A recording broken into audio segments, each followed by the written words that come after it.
मैंने किसी को पूछा, यार ये तो ठीक है आंकड़े वांकड़े, तो मुझे ये बताओ कि ईवीएम जिंदा है कि मर गया। ये लोग तय करके बैठे थे कि भारत के लोकतंत्र और लोकतंत्र की प्रक्रिया के प्रति विश्वास ही लोगों का उठ जाए।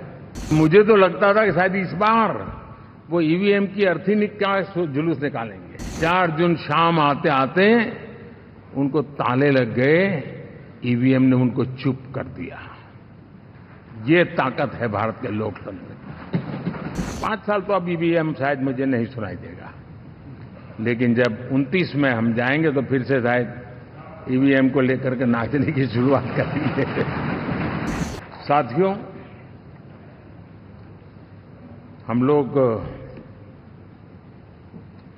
जब 4 जून के नतीजे चल रहे थे, मैं तो अपने काम में कुछ व्यस्त था, बाद में फोन आना शुरू हो गए।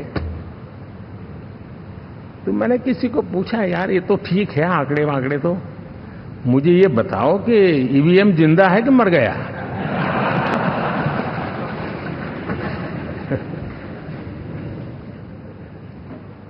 क्योंकि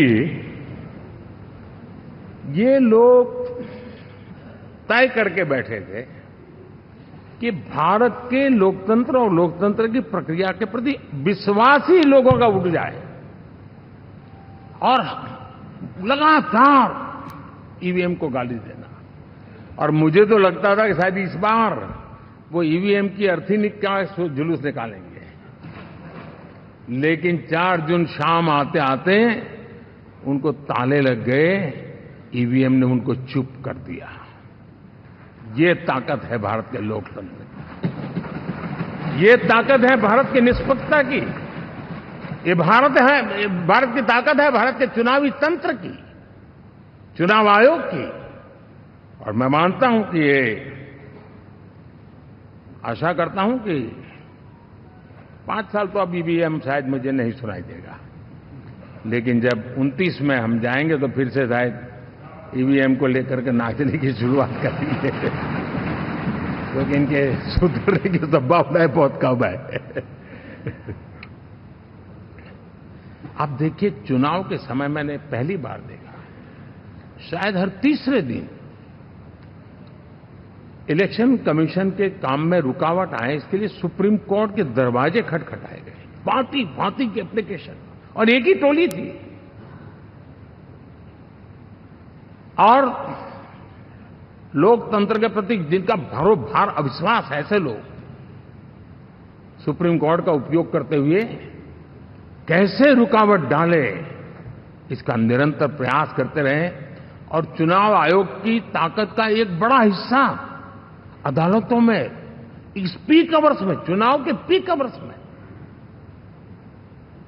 यानी कितनी निराशा लेकर के ये लोग मैदान में आए थे कि उन्होंने पूरा हमला उसी इंस्टीट्यूट पे लगा दो, ताकि चुनाव के कोई भी परिणाम आए, हम दुनिया के सामने भारत को भी बदनाम कर लें।